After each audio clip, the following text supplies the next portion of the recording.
sometime in the middle of 1948, he was running the family provision shop in Selama.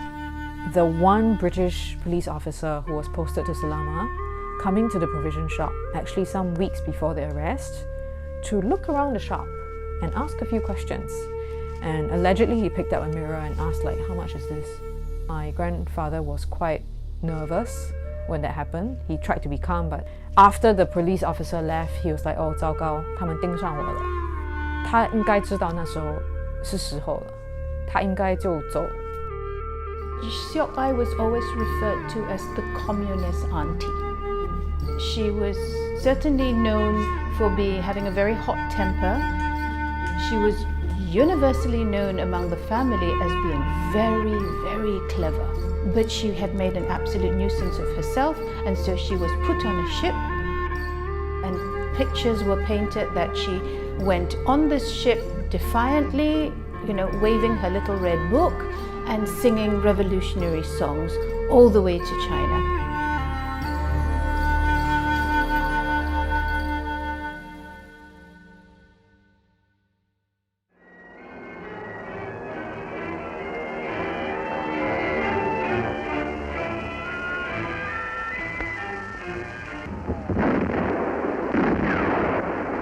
In Malaya, Japanese officers must surrender their swords in double-quick time.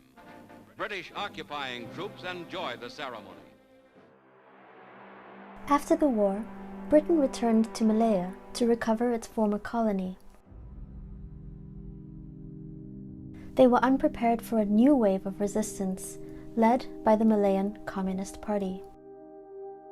Faced with the threats of revolutionary violence, in 1948, they enforced an emergency order nationwide.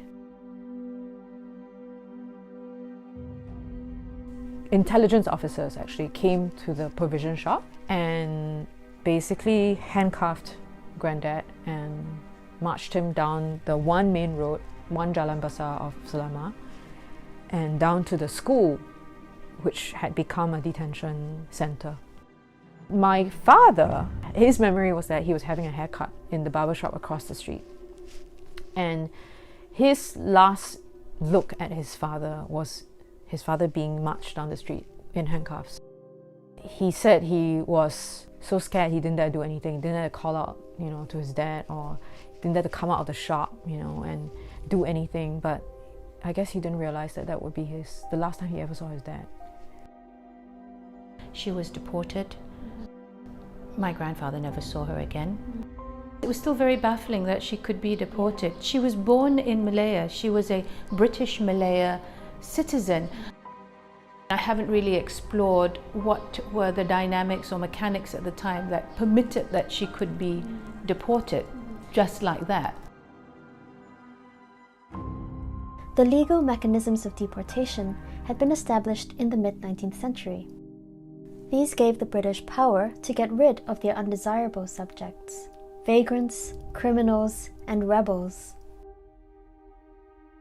In the colonies, beyond the oversight of international law, banishment was a tool of immigrant control. The emergency, however, strengthened these powers even more.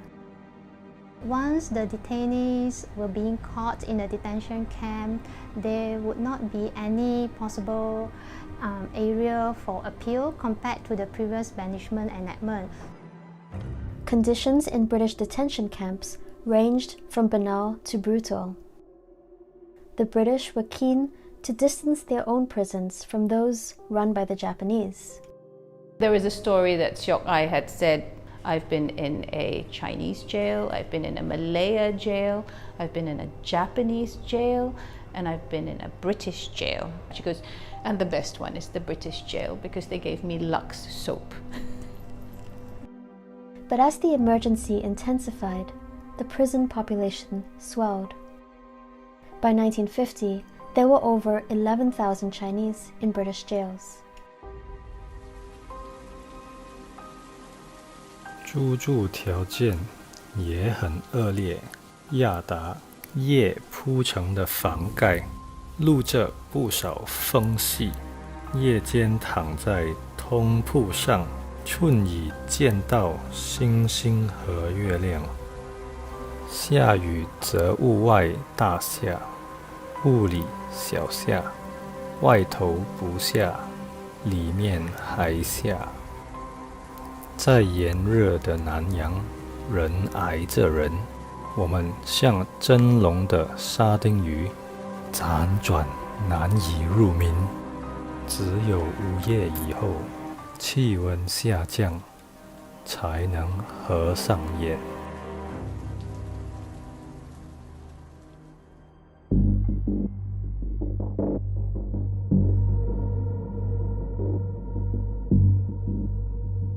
These were years of tumultuous politics. For the British, deporting undesirables had become not only urgent but complex. The repatriation policy had brought up the whole issue of citizenship and belonging. In 1949, simply being born in Malaya was not enough to make you a citizen.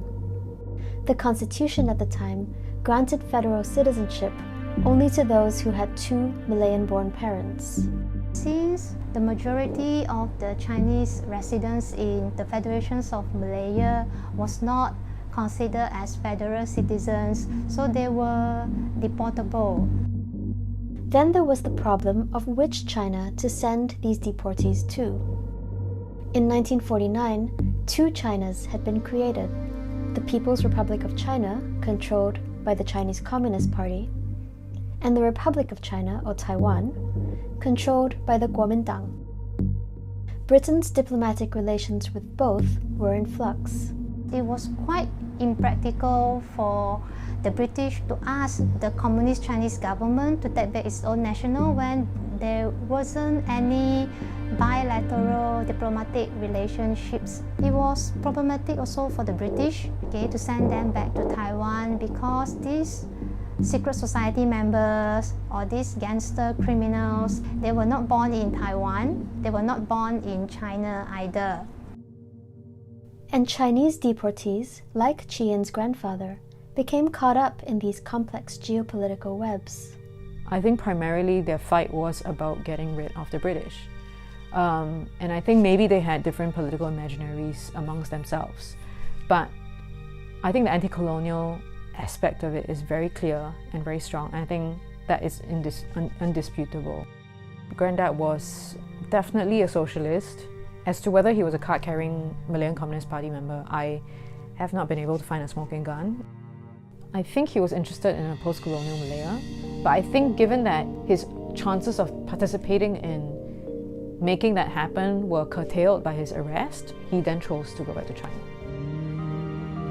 Many of these people who actually repatriated were not really communists. In most cases, it's usually one or two of the entire families who were involved. So the rest will have to probably make a choice. Therefore, today you find many relations, many people in Malaysia would have some family members who were deported. But yet these people are still here because they chose not to go, or perhaps something like that. 有些难友被通知驱逐出境，要求妻子一起同行，妻子不答应，无奈的只好一个人启程。So therefore, families were basically broken up in that manner. Yeah, difficult choices. Like many before and after him, Qian's grandfather left Malaya with a heavy heart. The hardest thing for him was leaving behind his family with no assurance that they would be safe. What was interesting to me, though, was that a lot of people were given the option to take their family from the papers in the archive that I've seen. I find it quite curious that my grandfather chose not to. And as far as I know from my uncle, the thought that they had was that he would go first and settle, and then send for my grandmother and the 5 children. Before leaving for China, before the deportation, my grandfather wrote my grandmother a letter and said, 跟我一起回中国吧 and said something like, 你不是说你永远要跟着我吗？那就一起回去吧。My grandmother later on lamenting that, 我们 as in she and her husband, 我们老说不要分离，然后最后是永远分离。This is a very bitter part of the story, and I don't think many people would like to talk about this, especially if you lost family members due to this process. And it also is probably not a very great story to tell. I think our history textbooks are also devoid of such mention. There's no mentioning of this part of the story. Politically, it was incriminating that you had a communist in your family, and that comes from, of course, them living through the Cold War and having all those, frightening things happen to them in the late 40s into the 60s.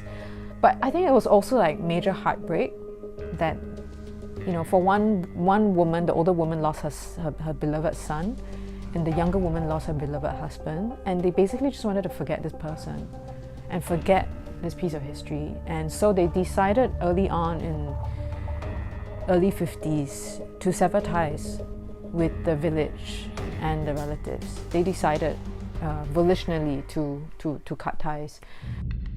However, more trouble awaited them when they arrived in China. The first two pages arrived at a time when the southern coast was just about to be taken over by communists. So when these people arrive, the Chinese literally have no idea as to what to do with them, So the Kuomintang were running away, but then to put them into the Kuomintang's hands means these people will be slaughtered. When they first got there, they were held up as some sort of paragons of virtue and righteousness and political correctness when they got there.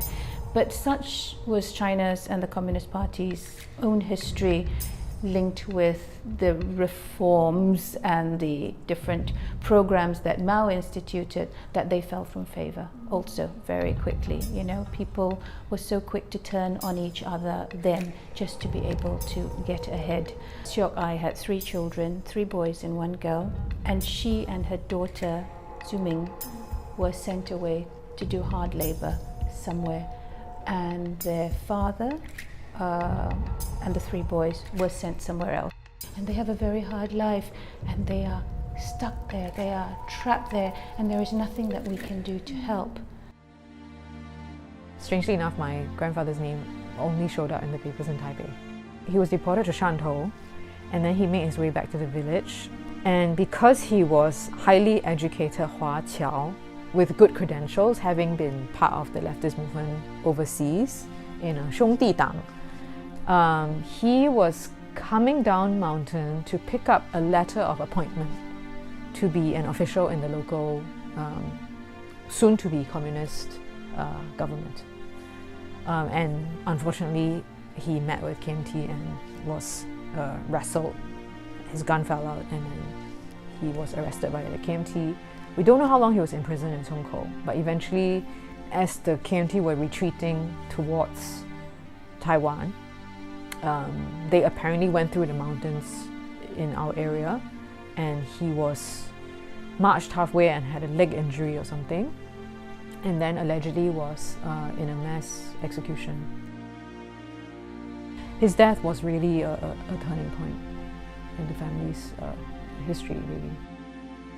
I mean, I like to think that that was a generation of big politics. You made what you think are small personal decisions about your political convictions, but because in those times of polarized global politics, geopolitics, those personal choices had very huge consequences in the end.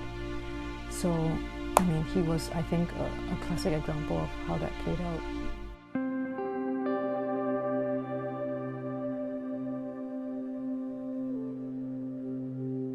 Decades have passed since thousands of Chinese were deported out of Malaya. Many of them, more than we can know, left family members behind. Today, their descendants search for connections that grow ever more elusive. My grandfather had made plans to reunite with his sister. Late 70s, China relaxed the rules and made it possible for families who had been separated to meet in Hong Kong. And then my grandfather fell ill and passed away, and so they never saw each other again. We never knew that my grandfather had quietly over the years supported his sister's family. There's a running joke in the family that I'm only interested in 死人的东西, you know. But you know, when I discovered my grandfather's story and how, you know, he actually had died for the revolution in China, I was kind of quite taken aback. And, you know, his ashes, his body, you know, is still buried there, and we have ancestral roots to this village in China. It gave me sort of a sense of connection, I guess, however deep or however shallow. It was some kind of a connection. There's a mystique around him, obviously, in the village, especially among the older relatives. But like I said, it's been very diluted. So much so that the photograph of him that we brought back to the village house in 2010 has been hugely disrespected. Eventually, my uncle and I decided that we should just take the portrait back. When I was wrapping him up in bubble wrap in Beijing, in preparation for the flight that night, I don't know, there was something about the physicality of transporting this man who had gone to Nanyang and then come back to China to die in a revolution. And I was taking him on an Air China flight back to Singapore, you know, back to Malaya, basically. I guess I was a little emotional about it. And because, you know, he was in bubble wrap and it was in a glass frame and everything, I was quite precious about it. I kind of hugged it on board the plane. And the air stewardess was quite kind. She was like, oh, this is quite vulnerable in the overhead compartment, so we can't do that. So she took him to first class and put him at the back of all the first class seats where there's a gap between the seat and the wall. So Granddad flew in first class back to Malaya.